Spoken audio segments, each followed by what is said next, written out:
ఉందండి. భార్యని భర్త విడవకూడదు, భర్తని భార్య విడవకూడదు, ఇద్దరు ఏక శరీరం అని చెప్పాడు. కానీ ఇప్పుడు భర్తతోటి సమాధానం పడట్లా, భర్తని ప్రేమించేవాళ్ళు లేరు, భర్తని లెక్క చేసేవాళ్ళు లేరు. కానీ ఇప్పుడు వ్యతిరేకంగా భర్తని విడిచిపెట్టి ఇంకా వాళ్ళ ఇష్టం అయిపోయిందండి. కానీ ఈ వాక్యం చెప్తుంటే ఏమంటున్నారు?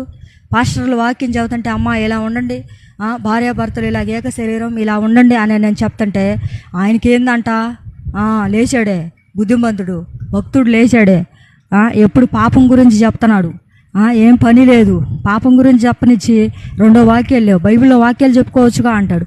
ఇక్కడ బైబిల్లో వాక్యమే ఇప్పుడు నేను చదివి చెప్తున్నానండి. దేవుడు మాట్లాడుతున్నాడు. భర్త భార్య ఏక శరీరము, ఒక కుటుంబంగా ఇచ్చాడు.